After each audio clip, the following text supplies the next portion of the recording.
Olá! Você sabia que no século XVI, período das grandes navegações portuguesas, muita gente morria na travessia da Europa para o Brasil por falta de água potável? Mas, por outro lado, se os portugueses conhecessem os princípios da diluição, tema da aula de hoje, essa quantidade de água potável poderia ser aumentada em mais de 50%. Vamos entender direitinho o que é isso então. Vamos lá!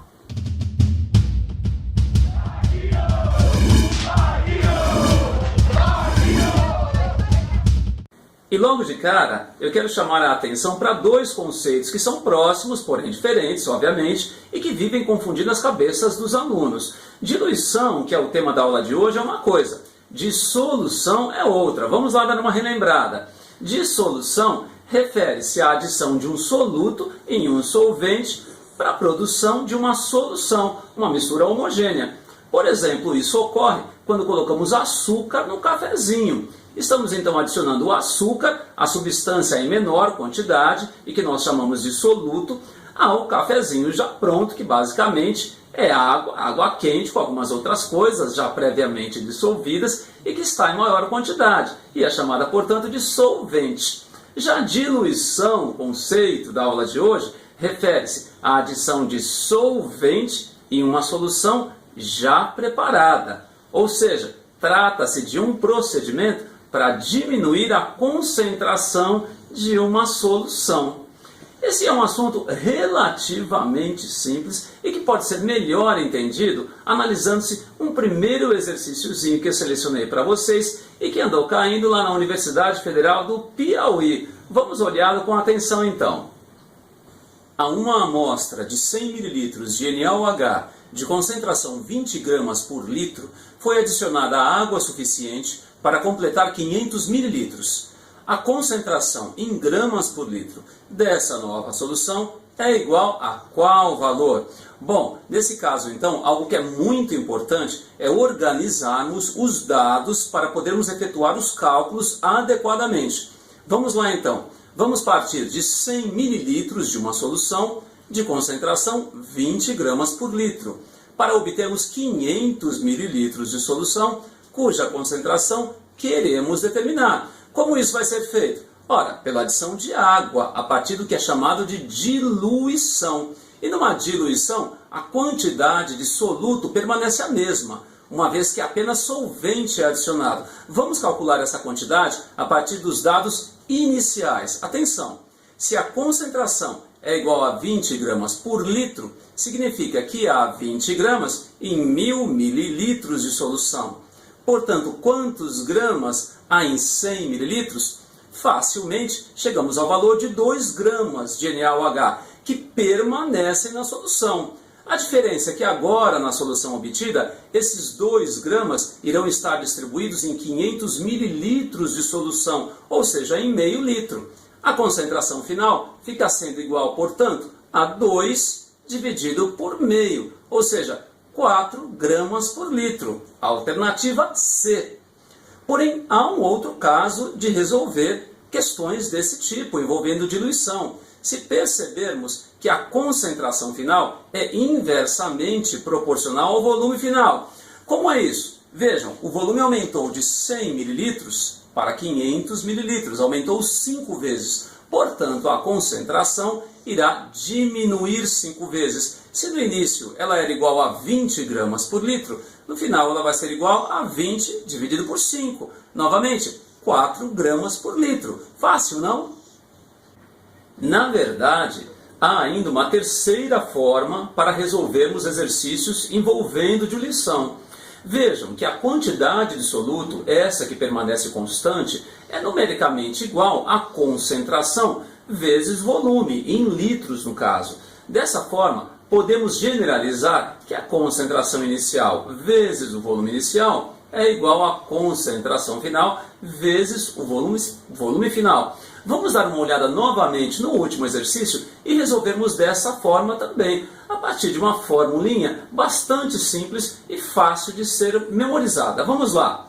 Concentração inicial vezes volume inicial é igual a concentração final vezes volume final. Dessa forma temos 20 vezes 100, que é igual à concentração final que queremos determinar, vezes 500, o que resulta em 4 gramas por litro. Agora percebam que eu nem precisei transformar o volume de mililitros para litros. O que é importante é termos uma coerência na hora de aplicar esses dados. Se de um lado da equação colocamos volume em mililitros, do outro lado fazemos a mesma coisa.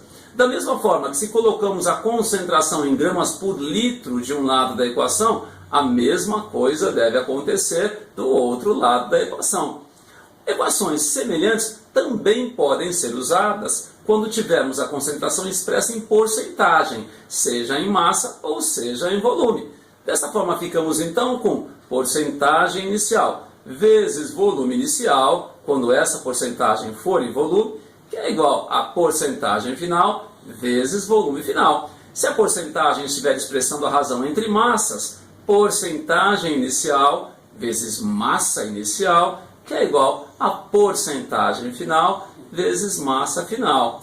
Eu não gosto muito de ficar utilizando essas equaçõezinhas, mas muitas vezes, dependendo da apresentação dos dados, elas facilitam bastante. Como vamos ver então em um exercício que acabou se tornando clássico e que apareceu no vestibular da Unicamp aqui em São Paulo. Atenção a ele. Um dos grandes problemas das navegações do século XVI referia-se à limitação de água potável que era possível transportar numa embarcação. Imagine uma situação de emergência em que restaram apenas 300 litros de água potável. Considere-a completamente isenta de eletrólitos. A água do mar não é apropriada para o consumo devido à grande concentração de NaCl, 25 gramas por litro. Porém, o soro fisiológico, 10 gramas de NaCl por litro, é. Se os navegantes tivessem conhecimento da composição do soro fisiológico, poderiam usar a água potável para diluir a água do mar, de modo a obter soro, e assim teriam um volume maior de líquido para beber. Item A. Que volume total de soro seria obtido com a diluição se todos os 300 litros de água potável fossem usados para este fim? Item B. Considerando-se a presença de 50 pessoas na embarcação e admitindo-se uma distribuição equitativa do soro, quantos gramas de NaCl teriam sido ingeridos por cada pessoa? Finalmente, item C.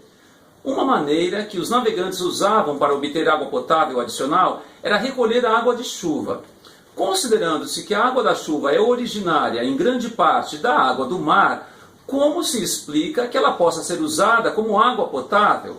Vejam bem, enunciado bastante longo, porém tudo vai ficar relativamente simples se organizarmos os dados do exercício. Vamos lá. Item A.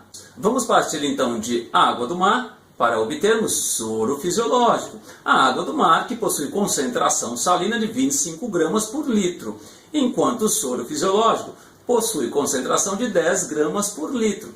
Como é que vamos fazer isso? Adicionando água sem sal, água potável, ou seja, fazendo uma diluição. Agora, qual é a quantidade inicial de água do mar? Não sabemos, portanto vamos chamar de X litros. Vejam, muitos alunos cometem o erro de colocar 300 litros como sendo a quantidade inicial de água do mar. Não, 300 litros é o que se dispõe de água potável, não é o volume nem inicial nem final. Se o inicial nós não sabemos e chamamos de X, portanto o volume final será igual a 300 mais X, volumes aditivos. Misturo 300 litros de água potável com X litros de água do mar, obtemos então 300 mais X litros. Vamos à equaçãozinha, que nesse caso será muito útil, uma vez que dá para resolver por regras de 3, mas essa incógnita X aí torna tudo um pouco mais complicado. Vamos à fórmula então. Concentração inicial vezes volume inicial é igual a concentração final vezes o volume final. Concentração inicial é de 25 vezes X, volume inicial, que é igual a concentração final, 10 vezes o volume final, 300 mais X. Ficamos então com 25X, que é igual a 3.000 mais 10X. Passando esse 10x para o outro lado, 25 menos 10, 15x, que é igual a 3.000. Ou seja, x é igual a 200 litros. Mas cuidado, ainda não é a resposta final do exercício. Uma vez que o volume de soro a ser obtido é igual a 300 mais x. Portanto, 300 mais 200 é igual a 500 litros de soro. Fácil, não? Item B. Vamos lá, que pedia a quantidade de sal que cada pessoa teria ingerido se os 500 litros de soro fossem equitativamente distribuídos para 50 pessoas. Bom, vamos lá. Se há 500 litros de soro a serem distribuídos para 50 pessoas, 500 dividido por 50, cada pessoa ficará então com 10 litros de soro. De concentração, 10 gramas por litro. Ora, se 1 litro contém 10 gramas de cloreto de sódio, 10 litros contém então 100 gramas de cloreto de sódio, que é a quantidade que cada pessoa teria consumido bebendo os 10 litros de soro preparados a partir da diluição da água do mar.